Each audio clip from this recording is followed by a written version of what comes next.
Great, so welcome everybody. Our final ITC Colloquium speaker of the semester will be Gil Holder. We're very honored to have him with us here today. Gil got his PhD in 2001 from the University of Chicago, which was the best place to get a PhD at that time if you were doing anything in CMB, I know. Since then, he's been at the Institute for Advanced Study in Princeton. He was faculty at McGill for over a decade, and most recently at the University of Illinois. His PhD research pointed the way towards blind cluster surveys with the SE effect.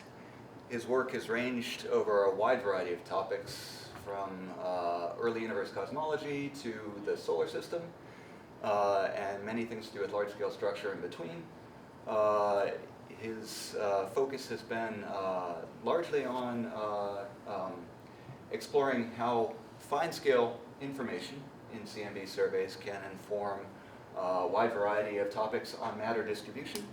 And I'll just mention that Gil is right now co-chair of the CMB S4 Science Council.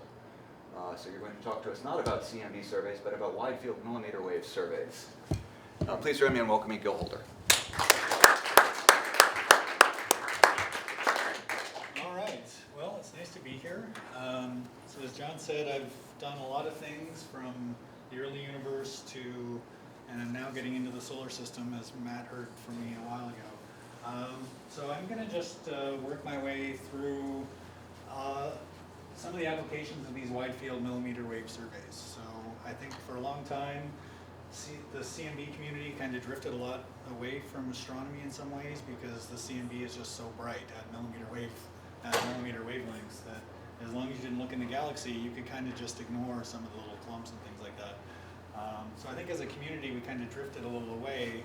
But now with these new surveys, I think there's a lot of interesting astrophysics we can do while we're doing all the particle physics. So we'll see how it goes.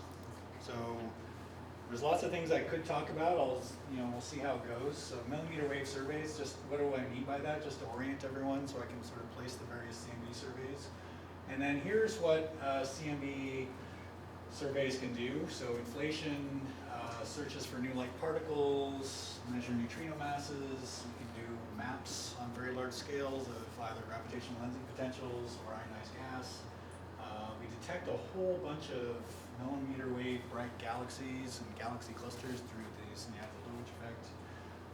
And then there's stuff that I'm a little new to, but I think could be super interesting is where we're going, is this idea that the time variable, the millimeter wave sky is actually varying. And so this is one of the reasons I'm excited to be here, is to talk to some people that know more about this than I do.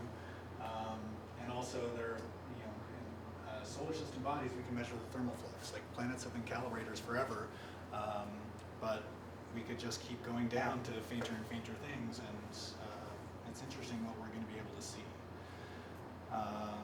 All right, so what do I mean by millimeter wave surveys? So this is a compilation of most of the modern CMB surveys, and there's a lot going on here. So here's the sensitivity in micro K arc minute. So imagine you have a 1 arc minute beam, you say, what's my RMS noise in a 1 arc minute beam? So you see some number of micro K in a 1 arc minute beam. Here's the beam size. Now, it's color coded by whether it is basically already done, or things that are being currently built, or things that are proposed, or well, I guess this is kind of being built and it's not. But anyway. And then the size of the disk is how much area it's surveyed. So WMAP, all sky, totally done. We learned a lot about the CMB from WMAP. These dashed lines are lines of constant flux from an unresolved object. So as your beam gets bigger, the RMS temperature fluctuation is going to drop, just because it's getting diluted.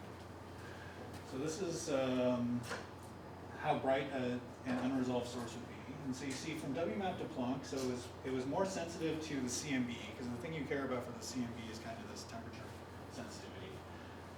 So substantially more sensitive to the CMB, and with this higher resolution, you could actually pick up an interesting source population. However, At the same time, on the ground, there were sort of, SPT and ACT were much higher resolution and sort of a similar sensitivity to Planck. So maybe a little bit better than Planck, but certainly on a log scale with enough decades, it's the same sensitivity. And you see that and so what it's doing is it's extending the CMB measurements down to smaller angular scales. And then with polarization added, things became more sensitive. So there you see ACT turns into ACT poles, now into advanced ACT. SPT went to SPT poles, now SPT 3G.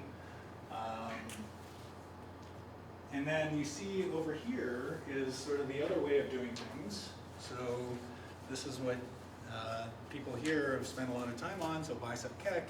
You see in terms of sensitivity, all these decades in RMS sensitivity, all out here on large scales.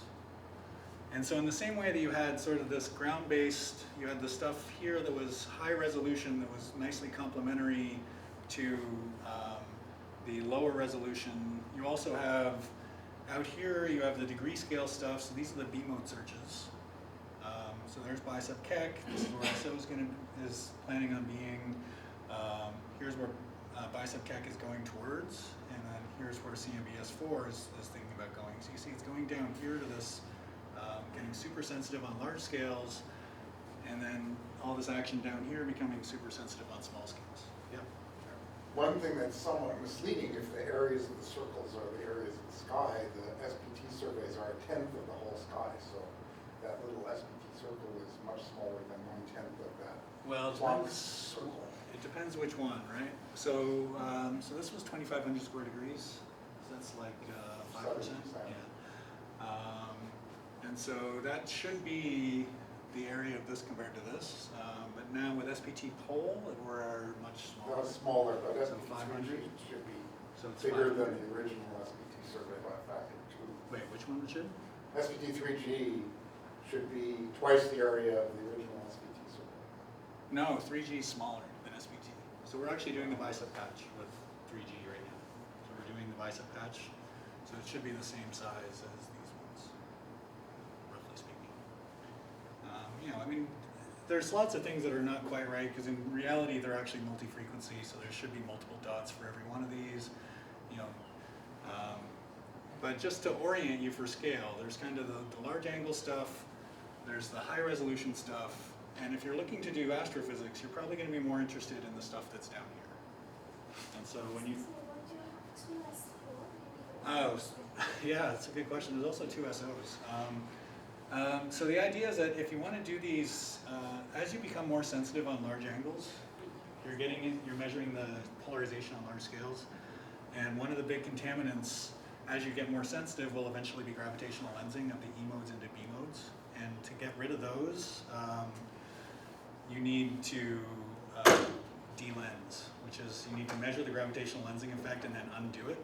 And to measure that gravitational lensing effect at high fidelity, you actually need an extremely sensitive instrument. And so there's actually 3 S4s.